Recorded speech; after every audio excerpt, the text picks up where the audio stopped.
The emergency beacon screamed across the void of space, its desperate signal piercing through the darkness between stars. On the bridge of the merchant vessel, Serenity's Edge, Captain Marcus Chen watched the readings with growing concern. The distress call wasn't coming from human space. It originated from the Kalari system, deep within alien territory. "Captain, that's a Zalani frequency," reported Lieutenant Sarah Kim, her fingers dancing across the communications console. "The message is on repeat, broadcasting in 17 different languages, including Standard Galactic Common." Marcus leaned forward in his command chair, studying the holographic display that showed their position relative to the source. The Zalani were a peaceful species, known throughout the galaxy for their advanced medical technology and diplomatic nature. They had never asked for help before, especially not from humans. "What's the message content?" Marcus asked, though something in his gut already told him this wouldn't be routine. Sarah's face grew pale as she listened through her headset. "Sir, they're saying their colonies are under attack. Multiple worlds. They're requesting immediate assistance from any available vessels." She paused, her voice dropping to almost a whisper. "Captain, they're specifically asking for human ships." The bridge fell silent except for the steady hum of the ship's engines. Marcus knew why the Zalani would ask for humans specifically. Throughout the galaxy, humanity had earned a reputation that made other species either respect them or fear them. Humans came from Earth, a death world by galactic standards, where everything from the weather to the wildlife tried to kill you daily. While other species evolved on gentle worlds with stable climates and docile creatures, humans had clawed their way to the top of a food chain that included predators that could crush tanks. "Sir, we're just a merchant vessel," said Commander Torres, the ship's first officer. "We've got basic defensive capabilities, but we're not a warship." Marcus nodded, understanding the concern. The Serenity's Edge was designed for cargo runs and peaceful trade missions. Their weapon systems were minimal, just enough to deter pirates and deal with space debris. But as he looked around at his crew of 37 humans, he saw something in their eyes that he'd seen before. It was the same look humans got when they heard about innocents being threatened. "Helm, set course for the Kalari system. Maximum burn," Marcus ordered. "Captain, that's going to put us in potential danger," Torres protested. "We don't know what we're flying into." "Exactly why we need to get there fast," Marcus replied. "Come, send a message to Terran Command. Inform them of the situation and our heading. Then patch me through to the rest of the human ships in this sector." What Marcus didn't know was that across human space, hundreds of similar scenes were playing out. The Zalani distress signal was being received by human vessels of all types: cargo haulers, passenger liners, mining ships, and even a few decommissioned military vessels that had been converted for civilian use. In each case, the human response was the same: drop everything and respond to the call for help. 3 hours later, Sarah looked up from her communications array with amazement. "Captain, you need to see this.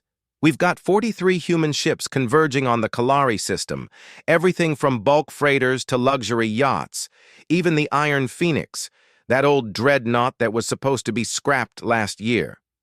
Marcus felt a grim smile cross his face. The Iron Phoenix belonged to Captain Elena Vasquez, a former Terran Navy officer who had refused to let her ship be destroyed after decommissioning. She'd bought it herself and converted it into what she called a heavy cargo vessel, though everyone knew she'd kept most of the weapon systems intact. "Any word from Terran Command?" Marcus asked. "They've dispatched the Third Fleet, but they're at least 18 hours out," Sarah reported. "We'll be the first to arrive." As they dropped out of hyperspace at the edge of the Kalari system, the scene that greeted them was one of devastation. The primary world, Zelenos Prime, was partially obscured by the smoke from burning cities. Orbital platforms hung dead in space, their hull plating scored and melted. But what caught Marcus's attention was the fleet of sleek, predatory-looking ships orbiting the planet like vultures. Skarn Dominion vessels, Torres identified, his voice tight with anger. 27 heavy cruisers and what looks like a command ship. The Skarn were a militaristic species that viewed most other races as inferior. They had been expanding their territory aggressively, but until now they had avoided human space and human allies. They were known for their cruelty. They didn't just conquer worlds. They enslaved the populations and stripped the planets of resources. "Captain, we're being hailed by the Skarn command ship," Sarah reported. "Put them through," Marcus said, settling back in his chair. The main screen flickered to life, showing the insectoid features of a Skarn commander. Its 4 arms gestured dismissively as it spoke in heavily accented galactic common. "Human vessel, you will withdraw from this system immediately. The Skarn Dominion has claimed this territory by right of conquest." Marcus stood slowly, his expression hardening. "This is Captain Marcus Chen of the Terran merchant vessel Serenity's Edge. I'm responding to a distress call from Zelani civilians. We're here to provide humanitarian aid." The Skarn commander's mandibles clicked in what Marcus assumed was laughter. "The weak Zelani called for help from other weaklings. Your merchant ship is no threat to our forces. Leave now and you will not be harmed." "I'm afraid I can't do that," Marcus replied calmly. "We're going to assist the Zelani people, and you're going to stop attacking them." The Skarn commander's 4 eyes narrowed. "You dare to threaten the Dominion with a single cargo ship?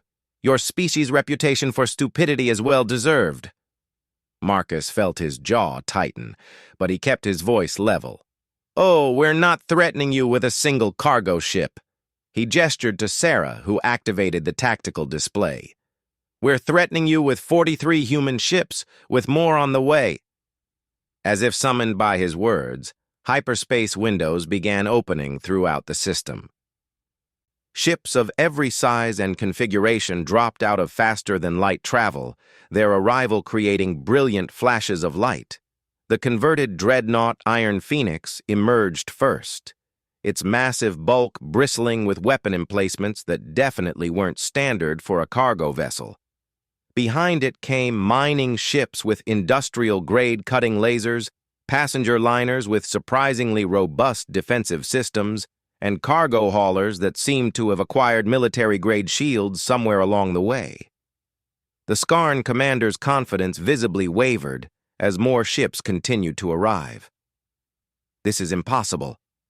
Our intelligence reports indicated only minimal human presence in this sector." "Your intelligence was wrong," Marcus said simply. "Now, I'm going to give you one chance to withdraw your forces and leave this system peacefully." The Skarn commander's mandibles spread wide in what Marcus now recognized as a snarl. "The Dominion does not retreat from inferior species. We will destroy your pathetic fleet and add this system to our empire." Marcus nodded slowly. "I was hoping you'd be reasonable, but I guess that was too much to ask." He turned to his crew. "All stations, prepare for combat, and send a message to Captain Vasquez on the Iron Phoenix. Tell her the Skarn just declared war on humanity." The response came back immediately in Elena Vasquez's distinctive gravelly voice. "Copy that, Chen. All human vessels, this is Phoenix Actual. The Skarn want to fight. Let's give them one they'll never forget. Remember, we're not just fighting for ourselves. We're fighting for people who can't fight back."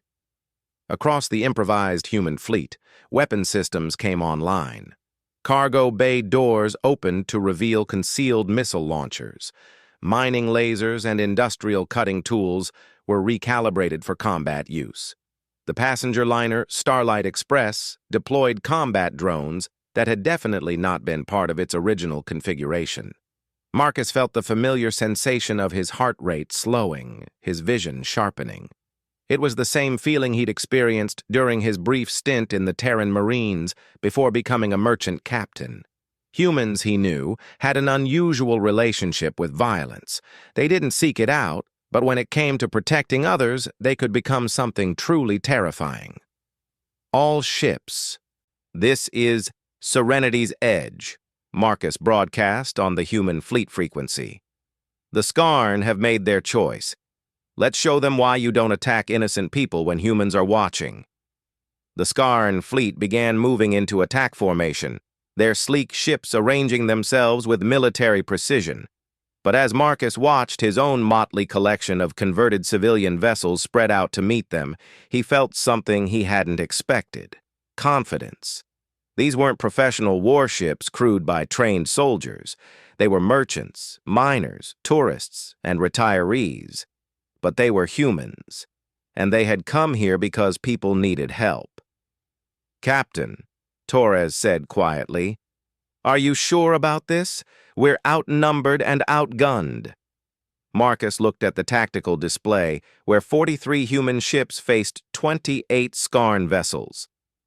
The enemy had superior firepower and military training. By any reasonable calculation, this should be a massacre. But Marcus had learned something during his time in the Marines, something that most alien species never seemed to understand about humans. When humans fought to protect others, numbers and firepower became secondary considerations. What mattered was will, and the willingness to pay any price to ensure that innocent people didn't suffer. "Torres," Marcus said softly, "the Skarn are about to learn something that every predator on Earth learned the hard way. Humans might not be the strongest or fastest species, but when we decide something needs protecting, we don't stop until it's safe." The first Skarn missiles launched, streaking across the void toward the human fleet. But instead of scattering in panic, the human ships closed ranks, their defensive systems working in perfect coordination despite having never fought together before. The battle for Zelenos Prime was about to begin, and the Skarn Dominion was about to discover why the rest of the galaxy called humans Deathworlders. The first exchange of fire lit up the space around Zelenos Prime like a deadly fireworks display. Skarn plasma bolts streaked toward the human fleet in perfect formations, their weapons designed for maximum destruction against conventional targets. But the human ships didn't behave like conventional targets. Captain Marcus Chen watched from the bridge of Serenity's Edge as the cargo hauler Heavy Lifter suddenly inverted its gravity plating, causing incoming missiles to curve away harmlessly. The luxury yacht Golden Dream deployed what appeared to be decorative hull panels that turned out to be sophisticated decoy projectors, creating dozens of false targets that confused Skarn targeting systems. "Clever," Torres muttered, watching the tactical display. "They're using civilian modifications for military purposes." "More than that," Marcus replied, studying the patterns of movement. "They're fighting like humans." What Marcus meant was something that military theorists had been trying to quantify for decades. Human combat doctrine was fundamentally different from other species because humans had evolved as persistence hunters on a world where everything was trying to kill them. They didn't rely on overwhelming force or technological superiority. They adapted, improvised, and refused to give up. The mining vessel, Deep Strike, proved this point by using its industrial plasma cutters in a way their designers never intended. Instead of slicing through asteroids, Captain Rosa Martinez was using them to carve precise holes in Skarn ship hulls. The plasma cutters weren't designed as weapons, so the Skarn shields weren't calibrated to stop them. "Deep strike to all vessels," came Martinez's voice over the comm. "These bug shields can't handle industrial-grade cutting tools. Their defensive systems are optimized for military weapons." Immediately, the human fleet adapted. The mining ships moved forward, their cutting lasers and plasma torches reconfigured for combat use. Behind them, the cargo vessels and passenger ships provided covering fire with whatever weapons they could jury-rig. The Skarn commander, watching his elegant battle formation being torn apart by what should have been defenseless civilian ships, opened a channel to the human fleet. "This is impossible. Your vessels lack military capabilities." Captain Elena Vasquez of the Iron Phoenix responded with grim amusement in her voice. You're right, we're not military, we're civilians. And civilians fight dirty. To demonstrate her point, Vasquez ordered her ship to launch what appeared to be cargo containers toward the Skarn fleet. The enemy commander sneered at this apparent desperation move until the containers opened and revealed they were packed with maintenance drones, each one carrying welding torches and cutting tools. The tiny drones swarmed over the Skarn ships like angry bees, attaching themselves to hull plating and weapon emplacements. They began cutting through armor and severing power conduits, turning the sleek warships into floating wrecks. The Skarn had no defense against such tactics because no military force had ever used weaponized maintenance equipment before. Marcus felt a fierce pride as he watched his fellow humans tear apart a professional military force using nothing but ingenuity and determination. But his satisfaction was short-lived as his sensors detected new arrivals at the system's edge. "Captain!" Sarah called out, her voice tense. "We've got incoming hyperspace signatures, big ones!" The tactical display updated to show 12 massive vessels dropping out of faster-than-light travel. These weren't the sleek cruisers they'd been fighting. These were Skarn dreadnoughts, each one the size of a small city and bristling with enough firepower to glass a planet. "All human vessels," came the Skarn commander's voice, now filled with confident malice. "You will witness the true power of the Dominion. Prepare to die for your impudence." The lead dreadnought opened fire, and Marcus felt his blood run cold as he watched the beam weapons carve through space toward the passenger liner, Starlight Express. The ship's captain tried to evade, but civilian engines couldn't match the speed needed to escape military-grade weapons. Just as the beams were about to strike, the Iron Phoenix moved between them and the liner, taking the full force of the dreadnought's attack on its heavily armored hull. Alarms screamed across Vasquez's bridge as entire sections of her ship went dark. "Phoenix, report!" Marcus called out. Vasquez's voice came back strained but defiant. "We're hurt, but not dead. Hull breaches on decks 7 through 12, but our main guns are still operational." Marcus made a decision that would have seemed insane to any military commander. Instead of retreating in the face of overwhelming odds, he ordered his merchant vessel to charge directly at the nearest dreadnought. "Captain, what are you doing?" Torres demanded. "Something stupid," Marcus admitted, "but sometimes stupid is exactly what you need to do." The Serenity's edge accelerated toward the massive Skarn ship, dodging the incoming fire with maneuvers that pushed the civilian vessel beyond its design limits. As they closed distance, Marcus activated the ship's loading clamps, massive mechanical arms designed for handling cargo containers. "Torres, remember what happened when we had to jettison that damaged fusion cell last month?" Marcus asked. His first officer's eyes widened with understanding. "Sir, that's insane. The explosion nearly destroyed us and we were at safe distance." "Exactly," Marcus said grimly. "Helm, bring us alongside their weapon array. Engineering, prepare to jettison all fusion cells on my mark." The Serenity's edge latched onto the dreadnought's hull using its cargo clamps, positioning itself next to the massive ship's primary weapon systems.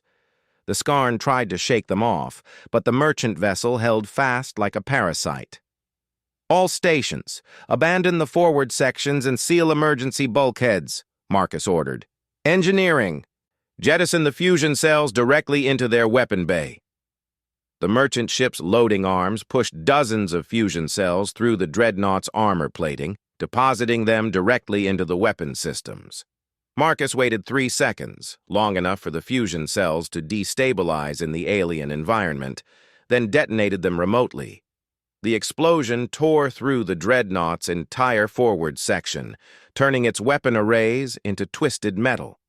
The Serenity's edge was caught in the blast, its forward hull vaporized, and its engines knocked offline. But they had accomplished the impossible. A civilian cargo ship had crippled a military dreadnought. Across the human fleet, similar acts of desperate heroism were playing out. The tour ship Wanderer's Dream rammed itself into a dreadnought's bridge, its captain broadcasting tourist videos of Earth's most dangerous wildlife as his final message. The mining vessel Asteroid Hunter used its cargo bay full of raw titanium as a kinetic weapon, turning itself into a guided missile. But it was the arrival of more human ships that truly changed the battle. Hyperspace windows opened throughout the system as every human vessel within 3 systems responded to the call. These weren't just civilians anymore. Decommissioned military vessels, private security ships, and even a few active-duty Terran Navy ships that had gotten lost while on patrol. The Skarn dreadnoughts, designed to face conventional fleet actions, found themselves overwhelmed by tactics they had never encountered. Human ships used ramming attacks, improvised weapons, and coordinated swarm tactics that turned the battle into a chaotic melee. Captain Vasquez, her ship burning but still fighting, opened a channel to the Skarn commander. "You wanted to see what humans do when you threaten innocent people. Are you satisfied?"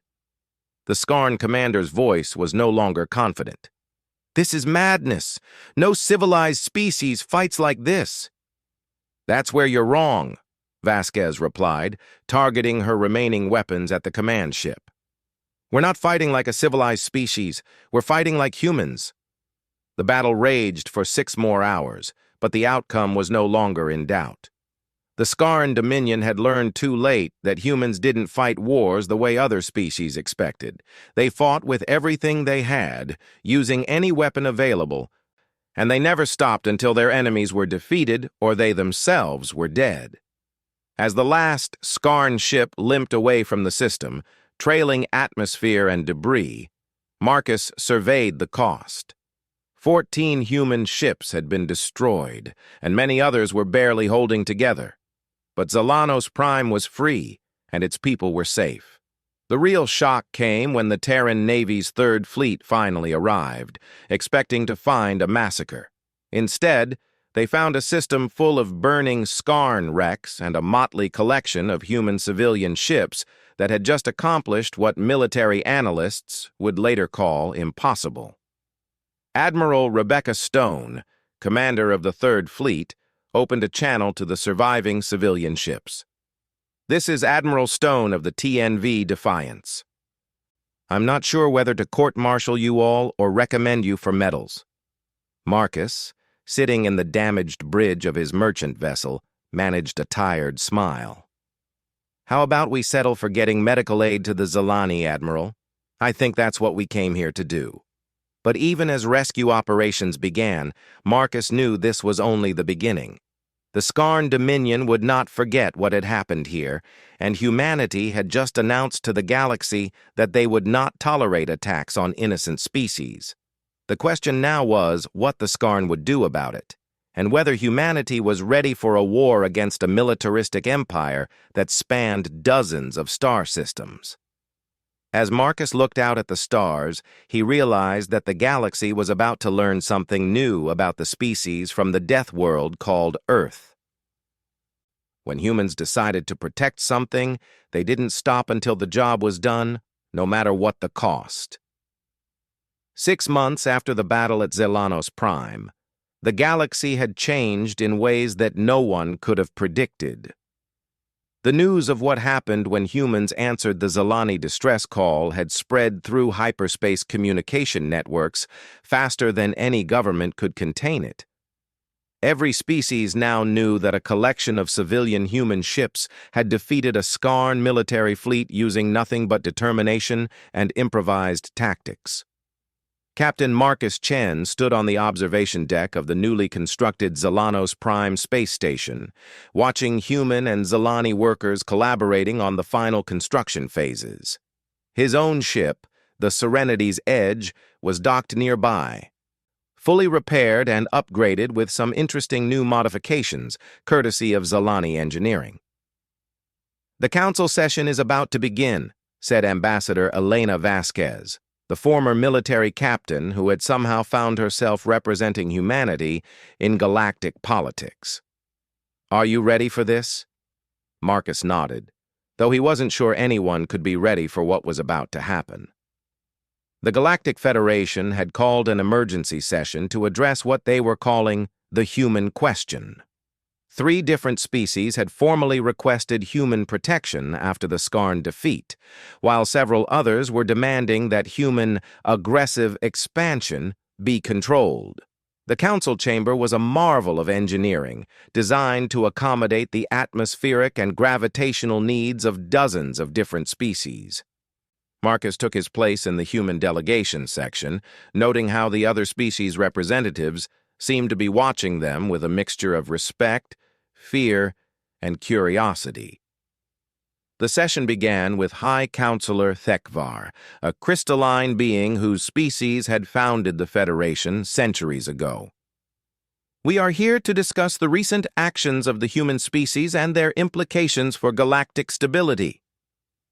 The Skarn representative, Admiral Gorthtan, stepped forward first. His species' defeat had clearly affected their standing in the Federation, but they were still a major power. "The humans have violated every principle of civilized warfare. They used civilian vessels in military actions, employed weapons of mass destruction, and showed complete disregard for established combat protocols." "Protocols that allow you to enslave innocent species?" Ambassador Vasquez responded calmly. "I think our methods were perfectly appropriate given the circumstances. Your species destroyed 12 dreadnoughts using cargo ships and mining equipment," Gorthtan continued. "This kind of unpredictable behavior threatens the stability of our established order." Marcus stood up, feeling the weight of dozens of alien gazes upon him. "With respect, Admiral, your established order was exactly the problem. The Zalani sent out a distress call, and every other military power in the galaxy ignored it because it wasn't strategically important to them. Meanwhile, humans responded because people needed help." The Zalani representative, Dr. Kalaneth, spoke up from her section. "The human response saved over 3 billion Zalani lives. Our medical facilities and research stations would have been destroyed, and our people enslaved. We formally request that humanity be granted full membership in the Federation and be recognized as a protector species." A murmur ran through the chamber. Protector species status was something that typically took centuries to achieve and was reserved for the most advanced and stable civilizations. Humanity had been part of galactic society for less than 50 years. "Absolutely not," came a voice from the hierarchy of Vex delegation. "The humans are too aggressive, too unpredictable. They respond to every crisis with violence." "We respond to every crisis with action," Marcus corrected. "And we're not the ones who started the violence at Zelenos Prime." High Counselor Thekvar raised a crystalline appendage for silence. "The events at Zelenos Prime have raised significant questions about human capabilities and intentions. However, there are other matters to consider." The main display activated, showing star charts of several regions of space. In the past 6 months, human vessels have intervened in 14 separate conflicts. They have provided disaster relief to 7 different species, established trade agreements that have benefited dozens of worlds, and apparently convinced 3 separate pirate organizations to find other careers entirely. Marcus blinked in surprise. He had known about some of these incidents, but not all of them. Apparently, the human response to the Zalani crisis had inspired other civilian captains throughout human space to take a more active role in galactic affairs. "The humans have also," the High Counselor continued, "shared medical technology that has saved millions of lives, provided engineering expertise that has improved infrastructure on dozens of worlds, and established educational exchanges that have advanced scientific knowledge across multiple species." Admiral Gorthtan bristled. "None of this changes the fact that they are dangerous. Their military capabilities far exceed what they should possess for such a young species."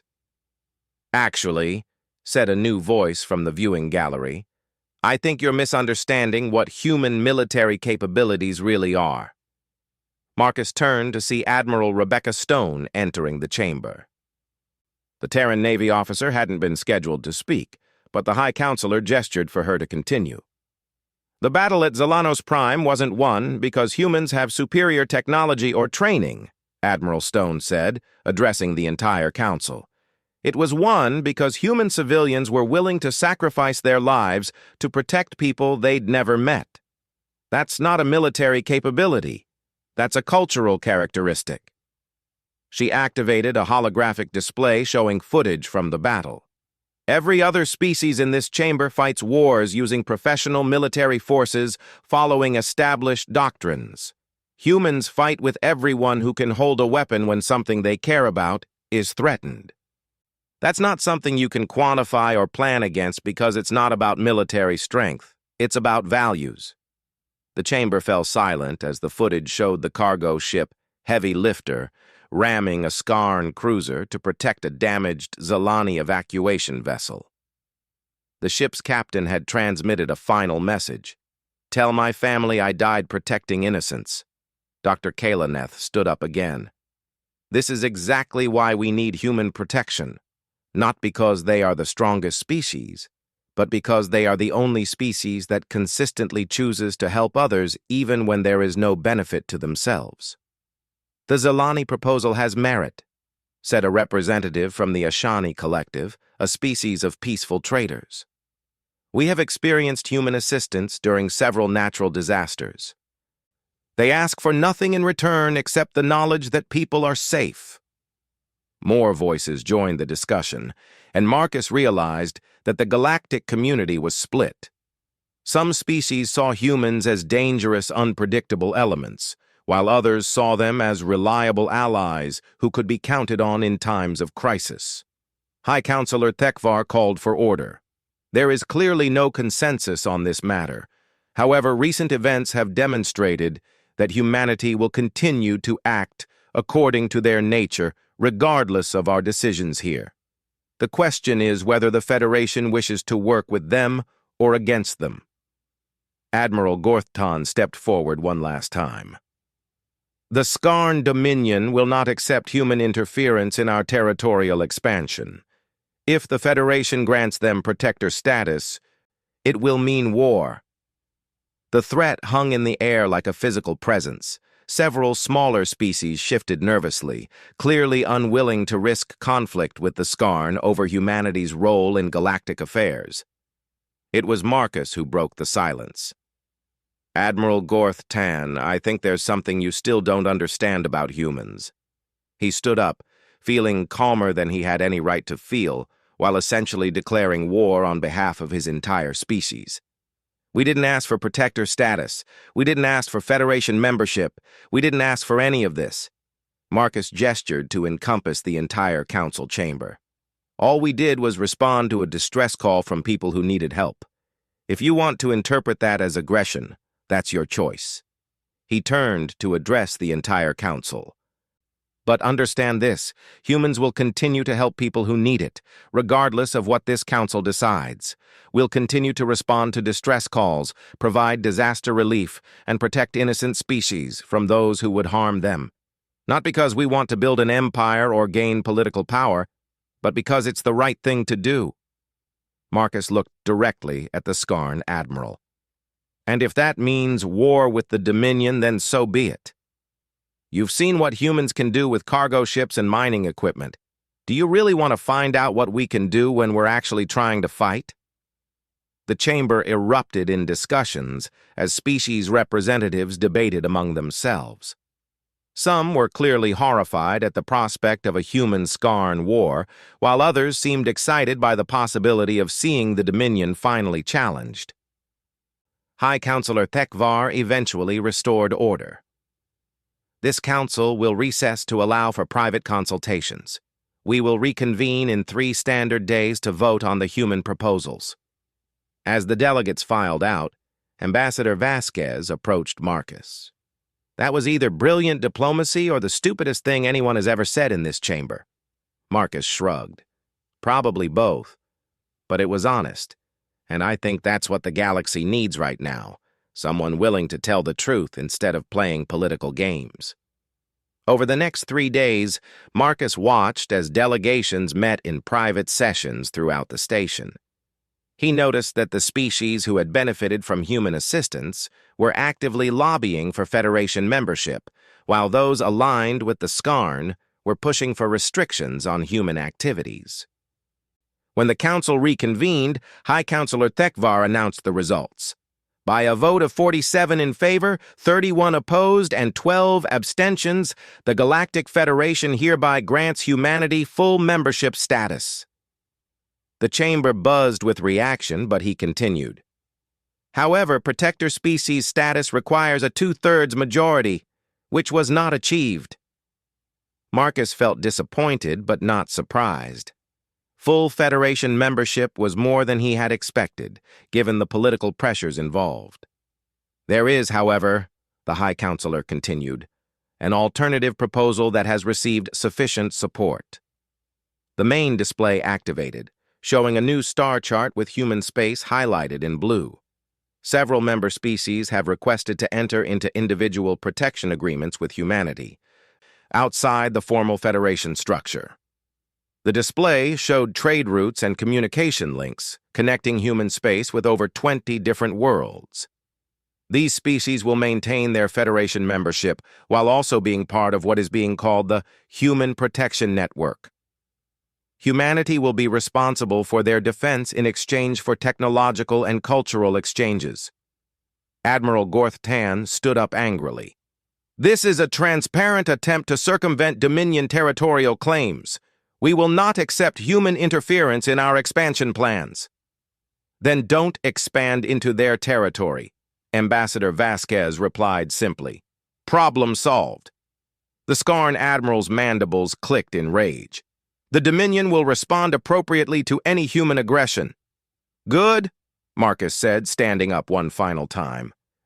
Because humans will respond appropriately to any Dominion aggression against innocent species. I guess we understand each other perfectly. As the session ended and delegates began filing out, Marcus realized that the galaxy had just been divided into two camps, those who believed in protecting the weak and innocent, and those who believed in the right of the strong to dominate the weak. The war that followed would reshape galactic civilization forever. But for now, Marcus was content to know that when species cried for help, there would always be humans willing to answer, no matter what the cost.